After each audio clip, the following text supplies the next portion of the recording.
Welcome to the MASH webinar. In this webinar, we will look at how you can prepare for Computer Science Education Week, which starts on the 6th of December 2021. Computer Science Education Week is an annual call to action to inspire primary age pupils to learn computer science and to get children involved in coding and computing activities of all kinds. The CSEDweek.org website has loads of ideas for children of all ages. Purple Mash also has lots of activities you could use with your pupils during Computer Science Week. You can find many different computing activities, games and resources here in the computing subject area. You can also access resources and activities specific to Computer Science Education Week via the featured panel calendar, which is found in the teachers area. If you scroll down to December the 6th, you'll find a link to the Computer Science Education Week activities. Firstly, why not explore how technology impacts our everyday lives using these technology information writing templates? This one explores the common uses of information technology. I can add images into the image boxes, drag my clip art from the right-hand side, and then start writing using the Think About options on the left-hand side as sentence starters. There is another writing template here that explores how technology can be used to improve our lives. You could also find out about different people who have impacted technology, such as Ada Lovelace. We have a fantastic slideshow which talks about her life and how she impacted the development of early technology, which led to the creation of computers. We also have a quiz here about women in science. You could use this quiz after the children had read through the slideshow and explored the lives of many other women. Following on from that, there is also an Ada Lovelace fact file, where your children could begin to read a little bit more about the life of Ada Lovelace, clicking that More button, and then write a fact file about Ada and her life.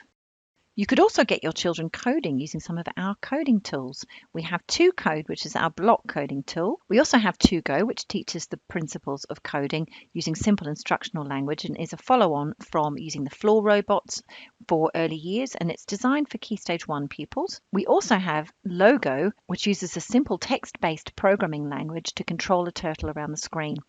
I'm going to have a look first of all at 2Code. Why not try one of the pre-made guided coding lessons with your children? You can use Chimp for the youngest children in your school, year 1s, 2s and 3s, and there are 19 guided lessons in Chimp.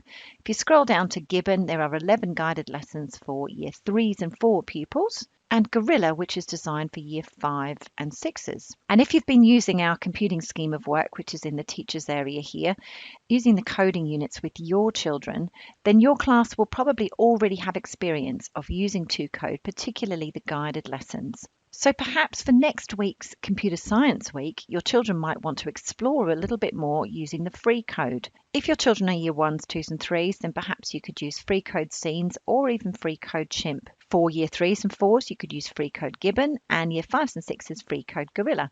Now I'm going to set something up for my children to complete using free code Chimp. As a class teacher, I want to set up a scene using my design here. Click on the design button, and I'm going to set my scene based on Christmas. So if I use my TV screen at the bottom here, this will give me the property value box for my background. I can click on the question mark here in this image row. Now I could choose one of the built-in backgrounds, or I could choose a background that I'd already downloaded from the internet. So I'm going to click on the choose file button here, go to my PC, and I downloaded this particular image from Google Images, which is a Christmas scene. So now I need a couple of objects on there that are Christmas related. Let's drag a character on here, position him over here. Now it's a pirate. I don't want a pirate. I want Santa Claus. I'm going to double click on the pirate there, which will take me to my clip art picker here, and there are hundreds of pre-made clip art items. I'm going to go down to the Christmas selection there and find Santa. There he is. Now I'm going to change his name on the property value box on the left-hand side and call him Santa, and I'll make him just slightly bigger. Right, so I need another object on there now. I'm going to drag an animal this time. Now I could change his image here by clicking in the image box and the property value, or I can double click on him, and I would like an elf. So again, I'm going to go back to my Christmas selection and find an elf. And I'm going to call him Elf. Now, if I go to my exit the design and go to my code window, you'll notice I've now got Santa and the elf here in the objects section, and I've got these 4 events that the children may or may not already have experienced. Most children, if they've been doing a little bit of coding, will understand what a click event is when clicked. They also might understand what a collision detection event is. They can add sounds to their coding, they can add timers, and they can use the repeat option here. Now, I want to set this particular scene as a task for my children to collaborate with a partner, plan their code, and then complete the actual code on the code window. So I'm going to save this first of all, use the drop-down menu and click the Save button. Now, if I saved it in here, I could call it and click the Save button. If you are computing lead in your school, you might want to set this up for your whole school for all of the teachers to access. And if I click the Save button here, scroll right down to the bottom and save it in this shared staff folder, then your teachers in your school can open that up and use it with their class.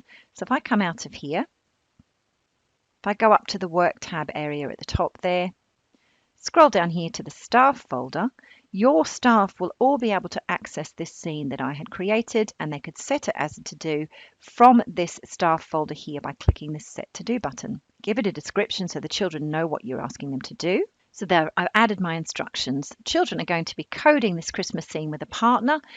What's going to happen in their scene? When they've finished, they're going to share it to the class display board. And I'm going to click Next. Now, this is where if I want to assess the work the children have completed, I'm going to tag the National Curriculum Objectives for computing to here so I can add teacher judgments when the children have completed the work. So I'm going to select the computer science objectives here and tag those 3 objectives from the computing curriculum. I'll give it a starting date. So Computer Science Week starts on the 6th of December, and I might give them until the following Monday to complete this activity and click Next. I'm then going to assign it to my class Year 3 and set that as a to-do.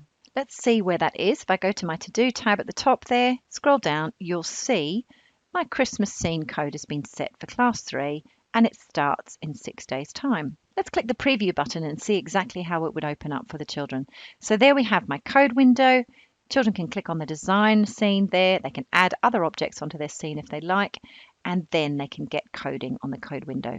Now, before they get coding on the actual code window itself, they might want to plan their code. So I'm back on the home page of TwoCode now, and if I go into this area here, Coding Resources, here I have a section on program design, which is a range of resources that children can use for planning and designing their coding. You have writing templates that the children can complete here in Purple Mash, and there's all different kinds of resources there. You've got down the bottom some printable resources as well. So if you want your children to actually plan it offline on a very simple storyboard template, then you can print these off in advance. This TwoCode Game Planner is a very useful one, where the children can work together in partners, talk about what their game is going to be called, the purpose of their game, etc. So they can plan the game ahead of time.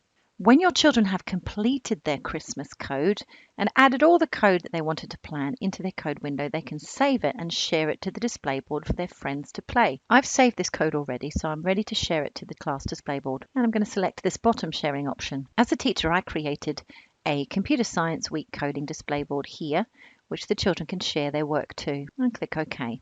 That work's now been submitted and added to that display board.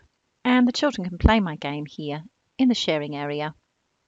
Go down to the Computer Science Week coding display board, and they can play my scene here in the big screen. For more information on how to create your own class display board for Computer Science Week or for any topic in your class, you can click on the settings cog here in the sharing area and watch the videos up here next to the exit button. Display boards are just one of the ways that children can share their work with their friends. The other way is to use the blogs. So here I am on the shared blogs area, and I created a Computer Science Week blog ready for the children to share their work to. And here it is. To share their code to the class blog, children use the drop-down menu and the same shared globe icon there. But this time they're going to select Blog About Your Work and scroll down to the Computer Science Week blog and click OK. Now a blog is a little bit different where the children need to add a title. They can add a summary and they can also write in the body of the text or add links, hyperlinks, embed videos in here or add additional images. So there we go. I'm going to now save and publish that to the class blog. Now to see the class blog here, I would go up to the sharing tab, down to the shared blogs, onto the Computer Science Week blog, and there is my Christmas code. If I can click on that, children can then read my blog post, play my game by clicking on it, and it pops out in a separate window. If you want to know how to create a class blog for your class, you can come here to the shared blogs area, click on the settings cog, and watch the video guides here or read the printable guide here. When your children have completed their code and have shared it to the class blog or to the display board, they could then complete some self-assessment on how well they think they've achieved on that particular coding activity. So if I go back onto code here into the coding resources area, into this section here, guided lessons and solutions, underneath the solutions to the pre-made guided lessons up here, we have some assessment tasks, and we also have two self-assessment templates, one that the children can complete in Purple Mash itself, or this printable version that you could print off as a PDF. I hope that this webinar has given you lots of ideas for resources and activities and quizzes that you can use with your children to celebrate Computer Science Week from the 6th of December 2021.